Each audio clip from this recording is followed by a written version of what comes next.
Hello, here we are. We're going to do Esther. This is called a coda. It's just a very small chapter, chapter 10. King Xerxes imposed tribute throughout the empire to its distant shores, and all his acts of power and might, together with a full account of the greatness of Mordecai, whom the king had promoted. Are they not written in the book of the annals of the kings of Media and Persia? Mordecai, the Jew, was second in rank to King Xerxes, sort of like Joseph was. If you remember correctly, Joseph was second in command to Pharaoh after he was sold into slavery by his brothers. He was preeminent among the Jews and held in high esteem by his many fellow Jews because he worked for the good of his people and spoke up for the welfare of the Jews. And that's that. All right, now we're going to go into Job. In the land of Uz, there lived a man whose name was Job. This man was blameless and upright. He feared God and shunned evil. He had 7 sons and 3 daughters, and he owned 7,000 sheep, 3,000 camels, 500 yoke of oxen, and 500 donkeys, and had a large number of servants. He was the greatest man among the people of the East. His sons used to hold feasts in their homes on their birthdays, and they would invite their 3 sisters to eat and drink with them. When a period of feasting had run its course, Job would make arrangements for them to be purified. Early in the morning, he'd sacrifice a burnt offering for each of them, thinking, perhaps my children have sinned and cursed God in their hearts. This was Job's regular custom. One day the angels came to present themselves before the Lord, and Satan came with them. And Satan also came with them.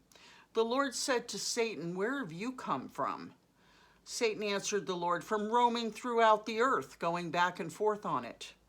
Then the Lord said to Satan, "Have you considered my servant Job? There's no one on earth like him. He's blameless and upright, a man who fears God and shuns evil." "Does Job fear God for nothing?" Satan replied. "Have you not put a hedge around him and his household and everything he has? You've blessed the work of his hands, so that his flocks and herds are spread throughout the land. But now stretch out your hand and strike everything he has, and he'll surely curse you to your face." The Lord said to Satan, "Very well then, everything he has is in your power, but on the man himself don't lay a finger." Then Satan went out from the presence of the Lord. One day when Job's sons and daughters were feasting and drinking wine in the oldest brother's house, a messenger came to Job and said, the oxen were plowing and the donkeys were grazing nearby, and the Sabaeans attacked and made off with them. They put the servants to the sword, and I'm the only one who escaped to tell you." While he was still speaking, another messenger came and said, "The fire of God fell from the heavens and burned up the sheep and the servants, and I'm the only one who's escaped to tell you." While he was still speaking, another messenger came and said, "Your sons and daughters were feasting and drinking wine at the oldest brother's house, when suddenly a mighty wind swept in from the desert and struck the 4 corners of the house. It collapsed on them and they're dead, and I'm the only one who's escaped to tell you." At this, Job got up and tore his robe and shaved his head. Then he fell to the ground in worship and said, "Naked I came from my mother's womb, and naked I will depart. The Lord gave, and the Lord's taken away. May the name of the Lord be praised." In all this, Job did not sin by charging God with any wrongdoing. On another day, the angels came to present themselves before the Lord, and Satan also came with them to present himself before him. And the Lord said to Satan, "Where have you come from?" Satan answered the Lord, "From roaming throughout the earth, going back and forth on it." Then the Lord said to Satan, "Have you considered my servant Job? There's no one on earth like him. He's blameless and upright, a man who fears God and shuns evil. And he still maintains his integrity, though you incited me against him to ruin him without any reason." Skin for skin, Satan replied. A man will give all he has for his own life. But now stretch out your hand and strike his flesh and bones, and he'll surely curse you to your face. The Lord said to Satan, very well then, he's in your hands, but you must spare his life. So Satan went out from the presence of the Lord and afflicted Job with painful sores from the soles of his feet to the crown of his head. Then Job took a piece of broken pottery and scraped himself with it as he sat among the ashes. His wife said to him, are you still maintaining your integrity? Curse God and die. He replied, you're talking like a foolish woman. Shall we accept good from God and not trouble? In all this, and not trouble?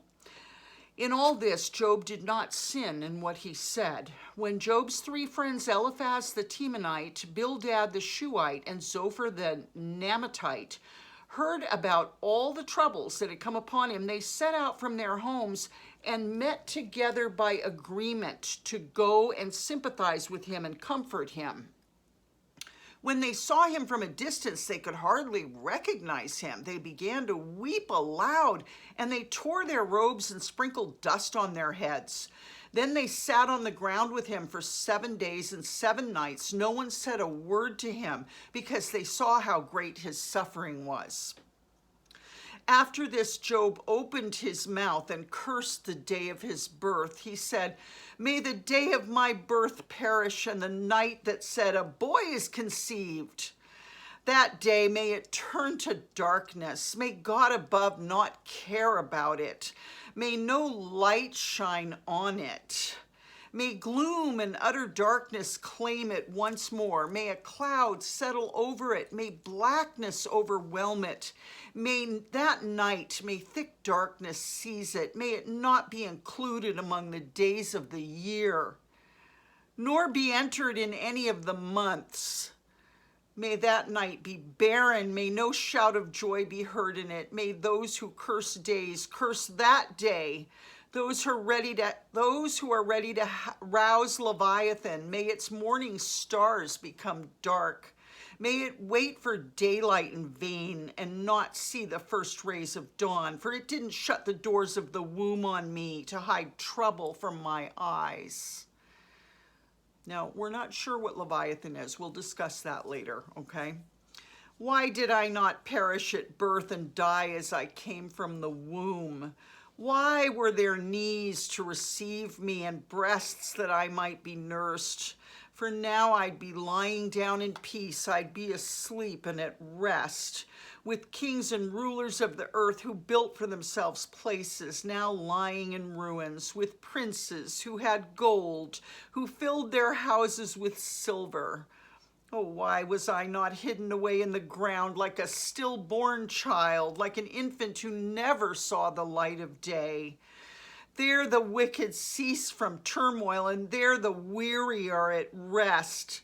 Captives also enjoy their ease. They no longer hear the slave drivers shout. The small and the great are there, and the slaves are freed from their owners. He's talking about death. Why is light given to those in misery and life to the bitter of soul, to those who long for death that does not come, who search for it more than for hidden treasure, who are filled with gladness and rejoice when they reach the grave? Why is life given to a man whose way is hidden, whom God has hedged in? For sighing has become my daily food. My groans pour out like water.